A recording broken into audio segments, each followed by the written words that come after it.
Vamos para mais uma aula e dessa vez vamos falar da atomística, né? A atomística nada mais é, gente, do que o estudo dos átomos, né? Então vamos falar um pouquinho relembrar um pouquinho, né, os modelos atômicos, identificação dos átomos, o que tem no núcleo, o que tem na eletrosfera de um átomo. Então, a gente começa falando de Demócrito, que foi o primeiro filósofo que falou sobre a existência de um átomo, e ele defende a ideia de que a matéria era composta por pequeníssimas partículas, que ele passou a chamar de átomo, né? Esse modelo dele foi baseado apenas na intuição e na lógica.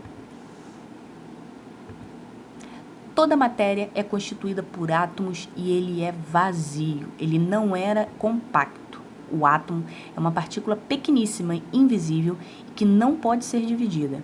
Os átomos encontram-se em constante movimento e o universo é constituído por um número infinito de átomos, indivisíveis e eternos.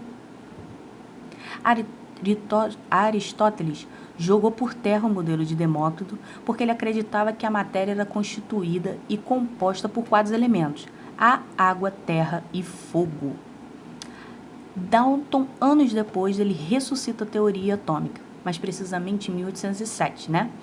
Então ele diz que nessa época a química sofreu uma grande revolução, porque ele passou a dizer que certos fatos não podiam ser explicados pela teoria de Aristóteles, como a lei de Lavoisier, que diz o quê? A massa dos reagentes é igual à massa dos seus produtos.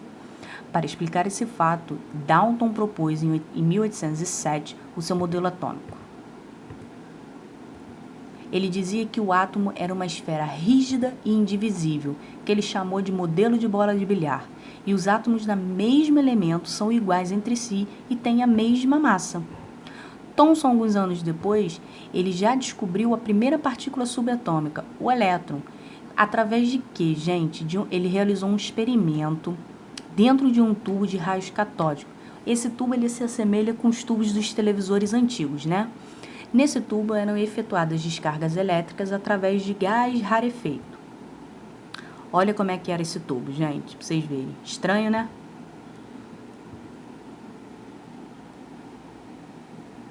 Em 1897, Thomson propõe o novo modelo. Ao estudar as descargas no interior desse aparelho, Thomson descobriu o elétron. Ele observou-se que uma fluorescência esverdeada devido à existência das partículas de carga negativa, que saem dos átomos do cátodo. A descarga emitida tinha descarga elétrica negativa, então Thomson provou que os elétrons eram corpúsculos dotados de carga elétrica e de massa, que fazem parte de toda a matéria. O modelo proposto por Thomson, né, é esse daí, e é um modelo que a gente chama o modelo pudim de passas, né, onde a carga positiva é essa massa e ela é incrustada por elétrons. Então, olha aí o pudim de passas para vocês verem como é que é. Há alguns anos, Rutherford veio e descobriu a partícula subatômica que ele chamou de próton. Né? Em 1908, ele realizou uma experiência que lhe permitiu propor um novo modelo atômico. A experiência de Rutherford era o quê? Ele tinha uma caixa de chumbo, polônio radioativo, ele colocou, né, lâminas de chumbo com um orifício central para fazer o quê? Para ele direcionar esse raio do radioativo do polônio, colocou uma folha de ouro e colocou um anteparo móvel que ele poderia retirar. E aí deixou bombardeando por um certo tempo. Quando ele desligou, quando ele fechou esse orifício, né, da caixa de chumbo, ele observou que naquele anteparo de sulfeto de zinco existiam várias marcas em direções diferentes. Com isso, ele conseguiu comprovar que o átomo era sim divisível e possuía espaços vazios, né? Então, olha como é que foi a experiência, ilustrada para vocês verem. Então, Rutherford verificou que muitas partículas alfa atravessavam a lâmina de ouro sem sofrer desvio e poucas partículas alfa sofriam desvio. Então, olha aí a animação para vocês verem como é que é. Como as partículas alfa têm carga elétrica positiva, o desvio seria provocado por um choque com outra carga positiva, isto é, com o núcleo do átomo constituído por prótons. Então, os resultados dele, né, diz que existe no interior do átomo uma região central positiva, o núcleo, que exerce fortes forças repulsivas às partículas alfa. Então, o modelo atômico dele ficou assim: o átomo seria um imenso vazio, no qual o núcleo ocuparia uma pequena parte e neste existiria partes positivas e neutras, enquanto que os elétrons o circulariam com uma região negativa, que ele chamou de eletrosfera, modificando assim o modelo proposto por Thomson. Então, olha como é que passou a ser o modelo dele. Nielsen Bohr trabalhou com Thomson e posteriormente com Rutherford. Então, ele trabalhou com os dois cientistas, galera.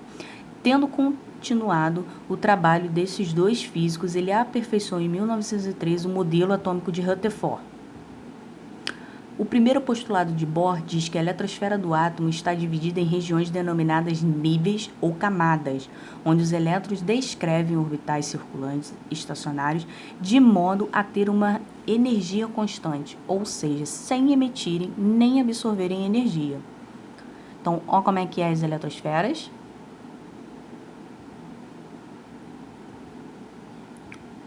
Então, o átomo de Bohr representando as suas camadas de valência, né? Como é que ele seria. E aí, gente, a gente entra com as partículas atômicas, para a gente saber o que é cada coisa dentro de um átomo. O próton são partículas fixas no núcleo que possuem cargas elétricas positivas.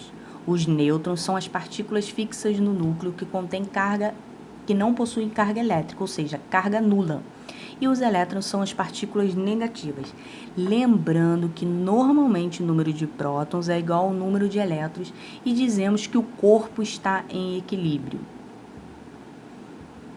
Então, o átomo, olha aí o seu núcleo, a eletrosfera, né, com seus elétrons. Então, como é que fica essas partículas, né? Carga relativa, próton mais 1, nêutron 0 e elétron menos 1. Massa relativa, próton 1, nêutron 1, elétron 1 dividido por 1840. Ou seja, gente, é praticamente zero, tá? E isso ajuda a gente a entender o quê? Que o número atômico, ele corresponde a um único elemento químico e geralmente o Z é igual ao seu P, ou seja, número atômico igual a prótons. Número de massa é representado pela letra A e o número de prótons somados ao seu número de nêutrons. Se a gente viu que só prótons e nêutrons possuem peso, nada mais justo que a sua massa ser próton mais nêutron. Então, você pode representar também pela equação A é igual a Z mais N, ou A é igual a P mais N. Como é que fica a representação de um elemento químico, né? Na é o símbolo, em cima fica representada a massa, embaixo fica representado o seu número atômico.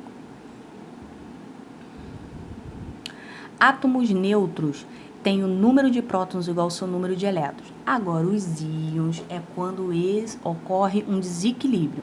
Os cátions é quando eu tenho mais íons positivos, ânion quando eu tenho mais íon negativo. Então, olha como é que ficaria o cálcio, né? Massa 40, número atômico 20, número de prótons 20, número de nêutrons 40 menos 20, 20. Elétrons 18, porque eu perdi 2 elétrons. Aquele mais 2 significa que eu tenho 2 cargas positivas a mais, ou seja, 2 prótons. Então, eu tenho que retirar elétrons para que isso aconteça. Eletrosfera, como é que é a divisão, né? K, L, M, N, O, P e Q. K com 2 elétrons, L com 8, M com 18, N com 32, O com 32, P com 18 e Q com 2. Então, aqui, camada de valência, a camada mais externa de elétrons, na qual a ionização do átomo é mais frequente, e elétrons de valência são localizados na camada de valência e são os mais sujeitos aos processos de ionização. Gente, processo de ionização, no caso, é ligação química, tá? Que a gente vai ver mais lá na frente. Então, lembrete, número atômico é o número de prótons, então Z igual a P. Elétron normalmente é igual ao seu número de prótons. Número de nêutrons é a massa menos próton. A massa é próton mais nêutron. E se eu quiser descobrir próton, massa menos nêutron. As semelhanças atômicas, nós temos os isótopos, olha a diquinha ali em vermelho, P, número de prótons iguais. Isótonos, olha o Nzinho em destaque, número de nêutrons iguais. Isóbaros, olha o Azinho, número de massa igual. E isoeletrônicos, quantidade de elétrons iguais. Bom, galerinha, essa foi a nossa aula falando um pouquinho de atomística e modelos atômicos, né? Então, bons estudos para vocês e fiquem com Deus.